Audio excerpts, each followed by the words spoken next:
Здравейте отново. Днес ще ви покажа приложението Apple TV, което отскоро е налично за LG телевизорите с WebOS. Ето този телевизор имам под ръка. Това е 4K телевизор, мисля, че беше 42 инча.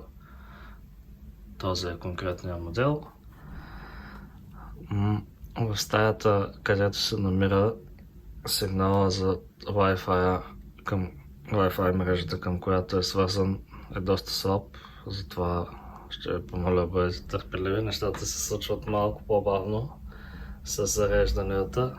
Ето, пускам приложението.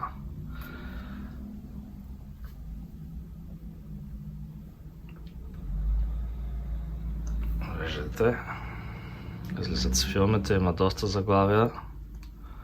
С това обикновеното дистанционно, надявам се да се види по-добре, не е с Smart дистанционното, а с обикновеното. Нарочно съм затъмнил тук стаята, че е доста светло, иначе няма да е приятно за гледане за снетото. Ето тук има някои неща, които съм гледал. Ще пусна част от филма за Аладин. Ето зареждането, за което ви казах, че отнема малко повече време, но след това няма проблеми с самият филм. Ето, при клик на горе бутона изкарва информацията за прогреса на видеото. Ако цъкнете, ето ги опциите тук, нека да сложа филма на пауза, за да не засече за авторски права и да не прави проблеми, просто да мога да ви покажа опциите. Това са вградените субтитри за това заглавие. Можете да си ги превключвате тук, на която ви хареса. Има доста езици конкретно, но тук нямаме български. По-хубавото е обаче, че имаме ето българско аудио. Като да, вече ако искате да се натиснете Back, показва информация за самият филм. Ето в момента върви на HD. Не знам защо не тръгва на 4K. Предполагам, защото не го ползваме през Apple TV 4K. Въпреки че телевизора поддържа тази резолюция. Ето имаме опция да се го върнем от начало филма. Или да покажем информацията за самият филм. Където ни връща на екрана на филма, може да се го сложим за гледане в последствие, да продължим гледането или да се запознаем с повече информация за филма. Ето тук всичко е налично, актьорите, които са, рейтингите, информация за самият филм, на какви езици е наличен. Това може да се го проверявате, знаете, при всяка покупка, преди да си купите филма или да го наемете, за да знаете дали поддържа субтитрите, които искате, и аудиото, което ви е необходимо и така нататък. И така, в най-обща линия е това. Ще се върнем още една стъпка назад, където ни връща в основния екран. Ето тук отгоре. Или нека да продължим с този.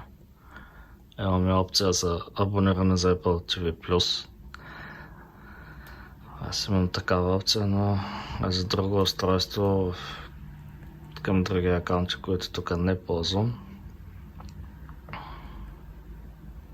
Имаме опции за да видим тази правилно за гледане. Отново голямо чакане. Няма как.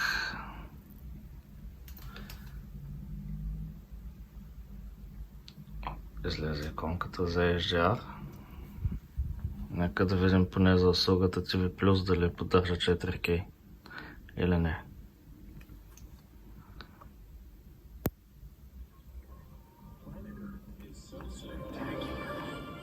It's easy to miss the smaller things in life.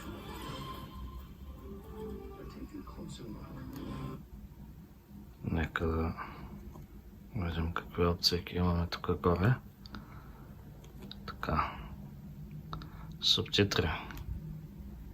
Имаме си и български налични. Малко бързо го цъкнах. Сега ще връщаме назад. Ето ги. Два варианта. За аудиото едва ли има българско. Тук локализациите не са много. Това няма значение. Да върнем назад да видим какво показва за видеото. Ето.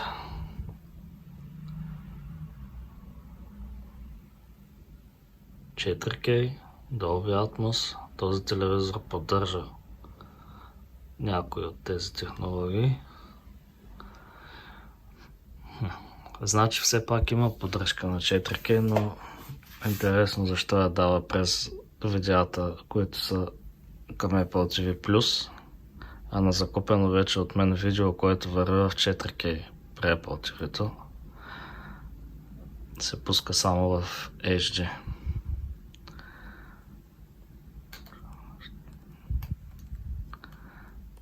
Така. Ето какви опции има тук по екрана. Доста има зацъкане за разглеждане. Има филми, които може да се радват и малки и големи по категории. Така. Нека се върнем най-отгоре. Ето ги тук. Trending, New Movies, Collections и така нататък. Хитове филми. Нека да пробваме на Dumbo трейлера, дали ще тръгне в някакъв режим по-интересен.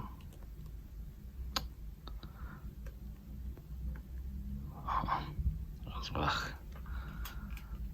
Малко по-трудно се разбира на моменти кой е активният елемент. Тук ми се струва, че отново сме в Full HD,